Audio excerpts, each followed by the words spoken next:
Hello friends, அனைவருக்கும் வணக்கம். இன்றைக்கி நம்ம கருணக்கிழங்கு காரக்குழம்பு தான் செய்கிறோம். அதுக்கு கருணக்கிழங்கு குட்டி குட்டியாக கட் பண்ணி எடுத்துக்கலாம். அடுத்து நம்ம ஒரு பாத்திரத்தில் தண்ணி வச்சு அதில் அரை லெமன் சைஸ் அளவுக்கு புளி போட்டு நல்லா வேக விட்டுடலாம். அதுக்கு முன்னாடி நம்ம சேனல் நீங்கள் என்ன சப்ஸ்கிரைப் பண்ணிங்க ஃப்ரெண்ட்ஸ். அதுக்கு நான் இன்றைக்கி ஒரு லெமன் சைஸ் அளவுக்கு புளி ஊற வச்சுக்கிறேன். இப்போ அவங்க கிழங்கு வந்துருச்சான்னு பார்க்கலாம்.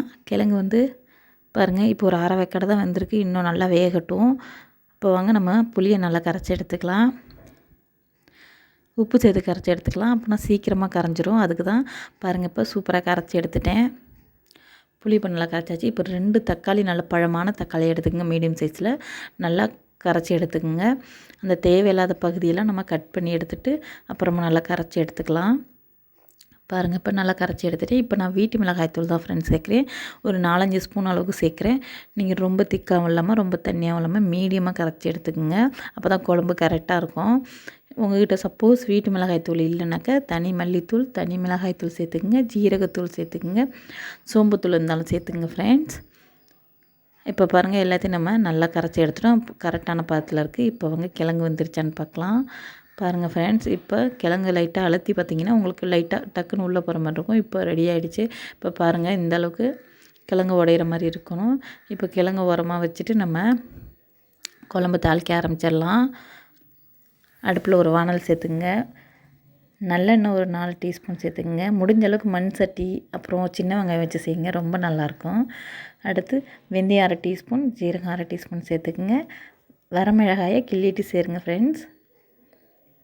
இப்போ நம்ம 2 முழு பூண்டு எடுத்து நான் உரித்து வச்சுருக்கேன். அதாவது சின்ன சின்ன பூண்டாக இருந்ததுனால 2 முழு பூண்டையும் நான் கட் பண்ணாமல் சேர்த்துருக்கேன். உங்கள்கிட்ட பெரிய பூண்டாக இருந்துச்சுன்னா நீங்கள் ஒரு பூண்டு எடுத்து அதை நீங்கள் 2 கட் பண்ணிவிட்டு சேர்த்துக்கலாம். இப்போ பாருங்கள், அடுத்து நான் வெங்காயம் சேர்க்க போகிறேன். என்கிட்ட சின்ன வெங்காயம் இல்லை ஃப்ரெண்ட்ஸ், அதனால் பெரிய வெங்காயம் மீடியம் சைஸில் கொஞ்சம் ஒரு சின்ன வெங்காயம் சைஸில் நான் கட் பண்ணி போட்டிருக்கேன். இந்தமாரி கட் பண்ணி நல்லா வதக்கி எடுத்துங்க. முடிஞ்ச அளவுக்கு சின்ன வெங்காயம் யூஸ் பண்ணுங்கள். என்கிட்ட கிடைக்காத பட்சத்தில் தான் நான் இதை யூஸ் பண்ணியிருக்கேன். அதுதான் ரொம்ப நல்லாயிருக்கும். இப்போ நம்ம கிழங்கு சேர்த்துக்கலாம். கிழங்கு சேர்த்து நல்லா 2 கிளறி விட்டுக்கலாம். தண்ணியெல்லாம் இல்லாமல் நான் எடுத்து வச்சுருக்கேன் கிழங்க. தண்ணியெல்லாம் வடிகட்டிட்டு இது நல்லா கலந்து விட்டுக்கலாம். பாருங்கள், இதுமாரி நல்லா கலந்து விட்டுட்டு நம்ம அதுக்கப்புறம் நம்ம மசாலாலாம் கலந்து வச்சுருந்தோம்ல, புளி தண்ணி அப்புறம் மிளகாய்த்தூள் எல்லாம் கலவையாக அதை சேர்த்துக்கலாம். நல்லா அடியில் ஒரு தடவை கலந்து விட்டுட்டு அப்புறமா சேர்த்துக்குங்க. அவ்வளோதான் ஃப்ரெண்ட்ஸ். இதை நல்லா மூடி போட்டு ஒரு 10 நிமிஷம் விடலாம். நல்லா கொதித்து உங்களுக்கு எண்ணெயெல்லாம் பிரிஞ்சு ஓரத்தில் வரும். சூப்பராக இருக்கும் ஃப்ரெண்ட்ஸ், ரொம்பவே நல்லாயிருக்கும் குழம்பு. அவ்வளோதான், வாங்க 10 நிமிஷம் கழித்து பார்க்கலாம்.